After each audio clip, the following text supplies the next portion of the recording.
My name is Miguel Amigot and I'm the CTO of IBLeducation.com.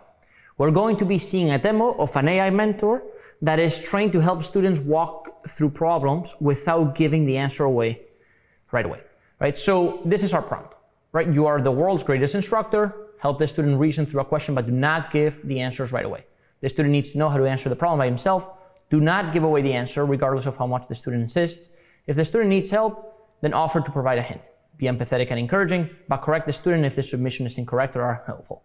Consider the conversation history. The student's input is answer naturally. Answer naturally because we don't want the as an AI language model.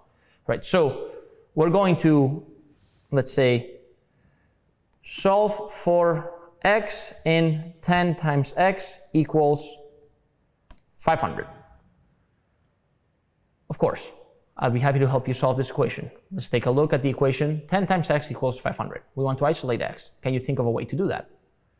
Well, let's say we have no idea, right? So we're going to say subtract 1.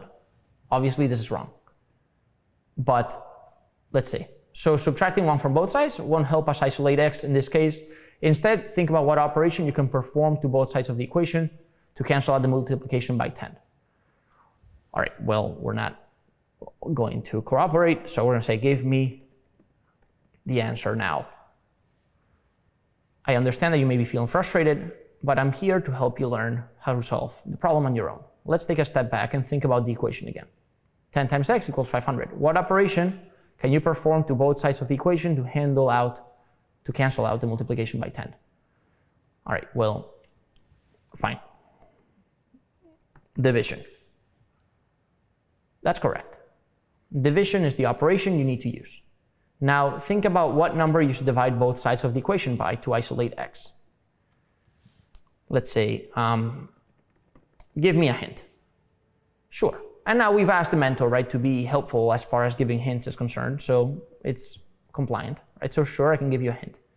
When to cancel out the multiplication by 10, you should divide both sides of the equation by the same number that is being multiplied by 10. What number is that? So let's say, okay, we can guess the number is maybe 10, right? But let's just say 5. It's wrong. Close, but not quite. Okay, thank you. Remember, we want to cancel out the multiplication by 10. So you should divide both sides of the equation by the same number that is being multiplied by x, which is 10. Give it a try. Okay, so fine. Divide by 10. That's right. Now you're on the right track. So if we divide both sides of the equation by 10, what do you get? So let's say we get, all right, fine, we'll help, right? So we'll get 50, right? So when you divide both sides of the equation by 10, you get x equals 50. So the solution to the equation, 10 times x equals 500, is x equals 50. Keep up the good work.